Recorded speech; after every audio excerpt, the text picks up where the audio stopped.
Assalamualaikum warahmatullahi wabarakatuh. Perkenalkan, nama saya Ahmad Rizky Arif dari kelompok 7 yang akan menjadi moderator dalam perbincangan mengenai belanja pemerintah pusat. Sebelumnya, saya akan menjelaskan sedikit terkait apa itu belanja pemerintah pusat.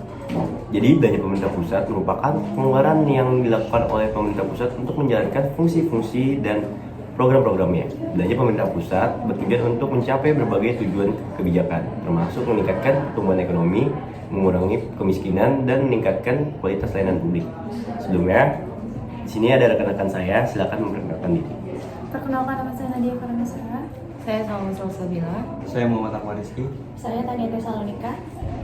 Nah, di dalam belanja pemerintah pusat ini terdapat pembagian fungsi belanja, yaitu belanja fungsi pertahanan, belanja fungsi ketertiban dan keamanan, perlindungan sosial, lingkungan hidup, perumahan dan fasilitas umum, kesehatan, pariwisata, dan ekonomi kreatif, agama pemerintah pusat. Jadi, menurut saudari Salma, di dalam belanja fungsi pertahanan dan belanja fungsi ketertiban dan keamanan itu apa sih? Oke, makasih ya Saudara Arik atas pertanyaannya. Saya akan menjawab pertama itu dari belanja fungsi pertahanan. Anggaran fungsi pertahanan digunakan untuk membiayai peningkatan kemampuan dan kekuatan pertahanan negara. Anggaran ini dikelola oleh Kementerian Pertahanan atau TNI dan terdiri dari beberapa fungsi, termaksud pertahanan negara, dukungan pertahanan, penelitian dan pengembangan pertahanan, bantuan militer, luar negeri, dan pertahanan lainnya. Dan yang kedua itu ada fungsi ketertiban dan keamanan. Anggaran ini digunakan untuk membiayai penyelenggaraan ketertiban dan keamanan yang menjadi tanggung jawab pemerintah. Anggaran ini meliputi beberapa kementerian negara atau lembaga, termaksud kepolisian, penanggulangan bencana, dan pembinaan hukum. Pada tahun 2008, program penerapan kepemerintahan yang baik dipindahkan dari fungsi ketertiban dan keamanan ke fungsi pelayanan umum.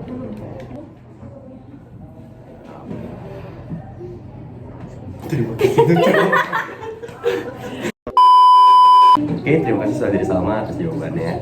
Nah, kita lanjut ke saudari Nadia nih. Belanja fungsi perlindungan sosial dan belanja fungsi lingkungan hidup tuh gimana sih? Terima kasih atas pertanyaannya Saudari Arik. Terima kasih atas pertanyaan Saudara Arik.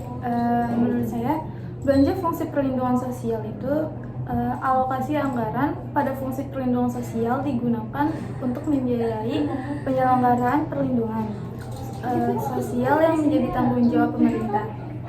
Terus realisasi anggaran belanja pemerintah pusat meliputi beberapa kementerian negara atau lembaga, termasuk kepolisian, penanggulangan bencana, dan pembinaan hukum.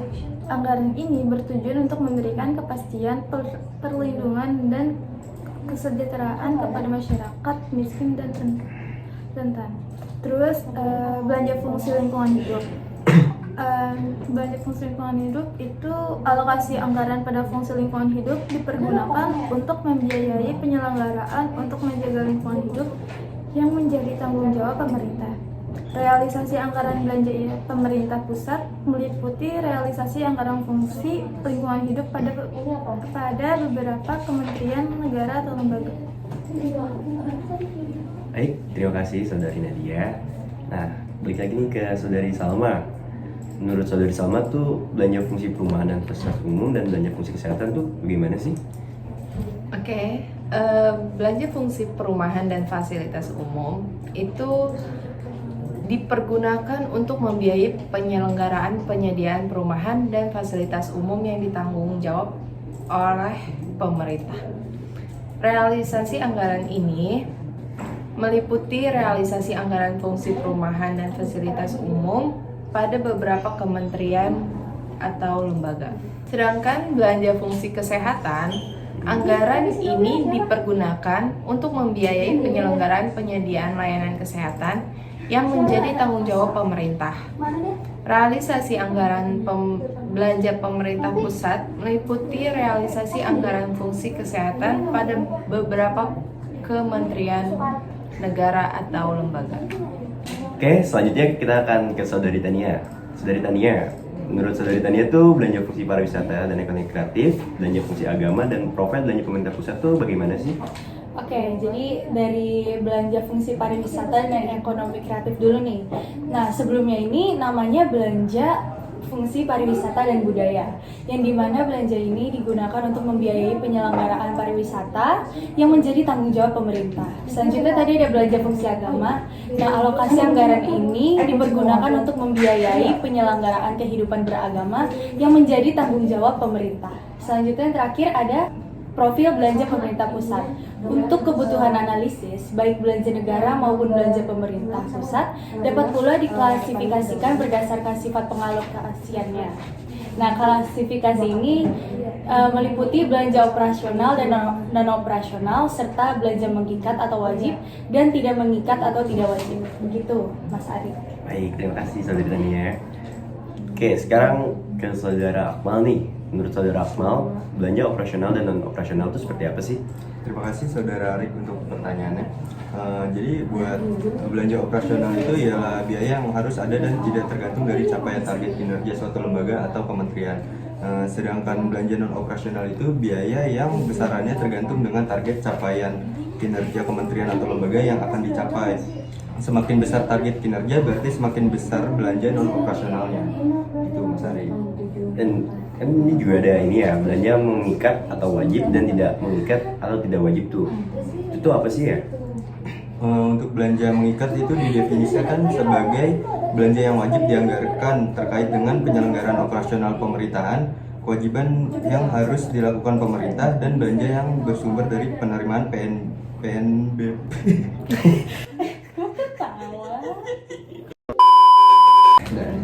Sikat sempurna.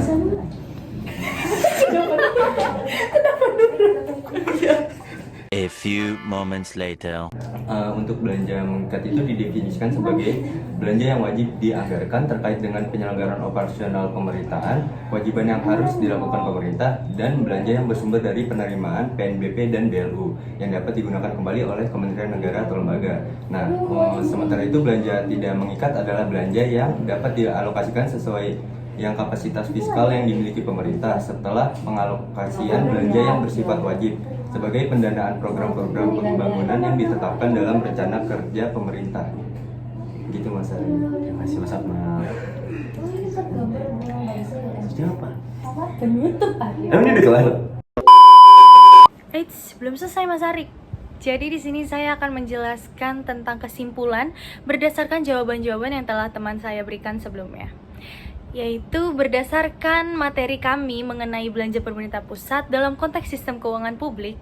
Yang pertama itu kesimpulannya tentang belanja pertahanan dan keamanan, yang dimana anggaran ini mendukung peningkatan kemampuan pertahanan serta ketertiban dan keamanan nasional, yang mencakup dukungan untuk kementerian atau lembaga terkait Kementerian Pertahanan, TNI, atau kepolisian. Selanjutnya ada belanja perlindungan sosial.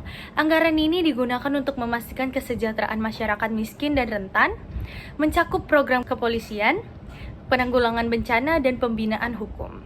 Selanjutnya ada belanja lingkungan hidup dan perumahan, yang dimana dana ini dialokasikan untuk pelestarian lingkungan dan penyediaan perumahan serta fasilitas umum, yang menjadi tanggung jawab terbesar di beberapa kementerian atau lembaga.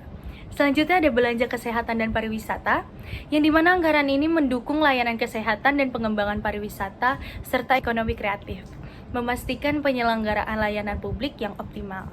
Yang terakhir ada belanja agama, yang dimana dana ini dialokasikan untuk mendukung kegiatan kehidupan beragama yang menjadi tanggung jawab pemerintah. Nah, selanjutnya ada profil belanja pemerintah pusat. Diklasifikasikan berdasarkan sifat pengalokasiannya, yaitu operasional atau yang mendukung layanan perkantoran, dan yang non-operasional yang terkait dengan capaian target kinerja kementerian atau lembaga, serta belanja mengikat atau wajib dan tidak mengikat atau fleksibel. Nah, secara keseluruhan, alokasi anggaran belanja pemerintah pusat mencakup berbagai fungsi vital yang mendukung operasi pemerintahan serta kesejahteraan masyarakat, dengan pengelolaan yang berfokus pada efektivitas dan efisiensi dalam mencapai target nasional. Seperti itu, Mas Arik. Selesai. Mungkin itu penjelasan dari saya dan rekan-rekan saya. Kurang dan lebihnya mohon maaf. Kami ucapkan terima gaji. Udah selesai aja lah, gak apa-apa. Dadah.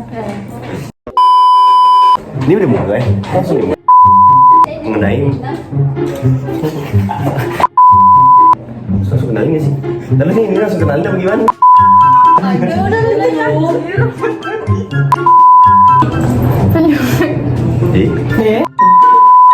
Gak tau nih.